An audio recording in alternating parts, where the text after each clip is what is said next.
छत्रपती संभाजीनगरमध्ये झालाय गँग वॉर। पवन दिवेकर टोळीकडनं भर चौकात गोळीबार करण्यात आला आणि नागरिकांमध्ये एकच दहशत पसरली आहे। मंडळी, पुंडलिक नगर परिसरात टोळी युद्धाच्या वादातून भर रस्त्यात गोळीबार झाल्याची धक्कादायक घटना घडलेली आहे। कुख्यात गुन्हेगार पवन दिवेकर आणि त्याच्या पीडी कंपनीने हनुमान नगर चौकात 2 राऊंड फायर करत दहशत माजवली होती।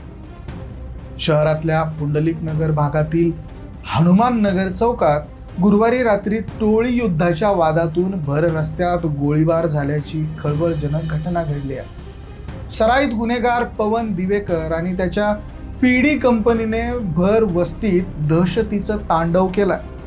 2 राऊंड फायर केल्यात। सुदैवाने शेकडो नागरिकांची उपस्थिती असूनही या घटनेत कोणतीही जीवितहानी सध्या तरी झालेली बातमी समोर आलेली नाही आहे।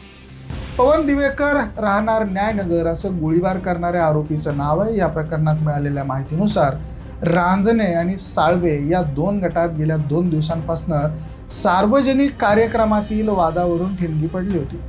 गुरुवारी रात्री हे दोन्ही गट एकमेकांच्या समोर आले। वाद विकोपाला गेला। यावेळी साळवे यांनी आपल्या मदतीला कुख्यात गुन्हेगार पवन दिवेकर याला बोलावून घेतलं आणि सिने स्टाईल एंट्री करत फायरिंगचा थरार या ठिकाणी नागरिकांनी अनुभवला। नुकताच कारागृहातून बाहेर आलेला पवन दिवेकर हातात बिअरची बाटली घेऊन शिवीगाळ करत घटनास्थळी दाखल झाला। त्याने अत्यंत थंड डोक्याने टपरीवरून गुटखा खरेदी केला, तोंडात टाकला आणि त्याच वेळी कमरेला लावलेला गावठी कट्टा काढून रांजणे गटाला धमकावायला सुरुवात केली। रांजणे गटाचा विरोध वाढताच संतापलेल्या दिवेकर याने गर्दीच्या मधोमध उभा राहिला आणि हवेमध्ये 2 गोळ्या झाडल्या।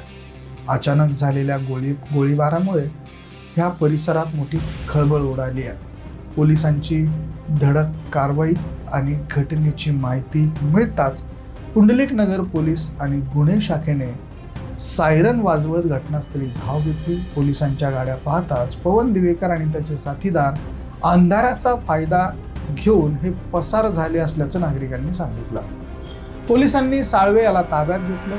गुन्हे शाखेचे निरीक्षक गजानन कल्याणकर आणि वरिष्ठ अधिकारी घटनास्थळी पोहोचले। आरोपींच्या शोधासाठी विविध पथकं ही रवाना करण्यात आली आहे।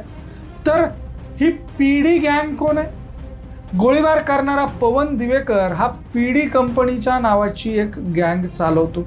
त्याच्यावर छत्रपती संभाजीनगर, जालना या 2ही जिल्ह्यांमध्ये खुनाचा प्रयत्न करणे, मारहाण करणे, शस्त्राने हल्ले करणे असे एकूण 14 गंभीर गुन्हे दाखल आहेत। जालन्यातील कुख्यात गुन्हेगार गजानन तौर याच्या टोळीत काम तो करत असल्याची माहिती समोर येते।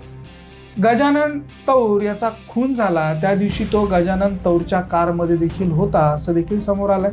काही दिवसांपूर्वी तो कारागृहातून बाहेर आला होता। सोशल मीडियावर शस्त्रांसह डान्स करण्याचे व्हिडिओ त्याने शेअर केले होते आणि या घटनेमुळे शहरातील कायदा आणि सुव्यवस्थेवर पुन्हा एकदा प्रश्नचिन्ह निर्माण झाल्याचं समोर आलंय। मंडळी, हा दहशतवाद किंवा हा गुंडगिरीचा प्रकार सध्या आता संभाजीनगरमध्ये देखील सुरू झाला। याबद्दल तुमचं मत काय? कमेंटमध्ये नोंद करा। व्हिडिओ आवडला तर शेअर जरूर करा। धन्यवाद।